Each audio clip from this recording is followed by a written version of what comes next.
April 22nd, 2025. Pahalgam, Kashmir, a place of snow-kissed peaks and sacred silence, turned into a killing ground. 27 people lost their lives in under 12 minutes. 25 were Hindu pilgrims.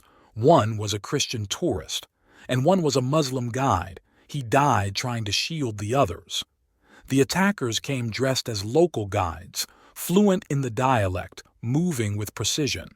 They planted IEDs to block exits, then opened fire with automatic weapons. No panic, no hesitation, just cold execution. When it ended, they vanished into the dense forest like shadows, leaving behind blood and silence. Responsibility came quickly. A Kashmir-based group called the Resistance Front, TRF, claimed it.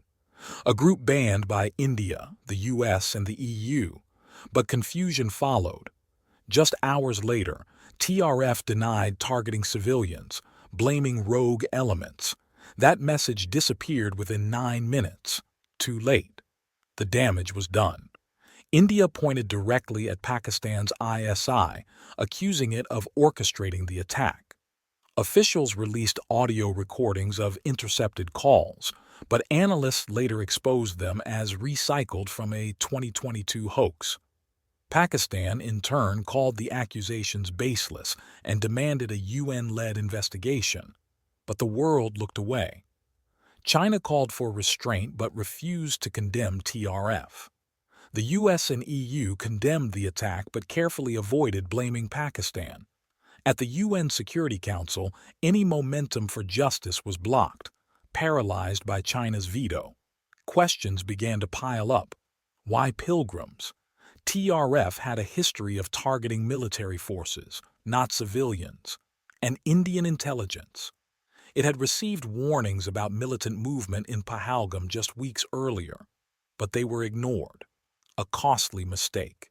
And no one wanted to admit it. The media fed the flames. Indian networks ran hashtags like #NukePakistan, pushing questionable evidence without verification. On the other side, Pakistani media called the attack staged, trending #Pahalgam hoax. Truth drowned in propaganda.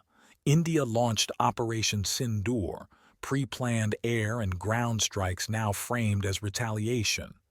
Pakistan denied involvement but used the chaos to fuel anti-India sentiment at home. Both governments turned a massacre into a political weapon. The 27 victims were reduced to talking points, but the unanswered questions refused to fade.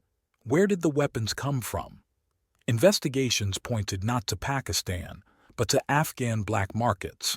Who really ordered the strike? Why break pattern and target civilians? And who deleted TRF's denial from Telegram? Was it hackers or something deeper within? Pahalgam was not just a terror attack. It was a trigger, a calculated move in a much bigger game, the kind where arms dealers profit, defense stocks rise, and global powers look the other way, where truth becomes the first casualty. This is Past of Nations. Stories behind the headlines, for the buried facts, the silent power struggles, and the conflicts shaping our world today. Because history doesn't sleep. It waits to be uncovered. Want more untold stories of war, history, and mystery? Subscribe to Past of Nations for deep dives into the battles, strategies, and secrets that shaped our world. Don't forget to like, share, and subscribe. Turn on notifications because history isn't just the past, it's the key to unlocking the future.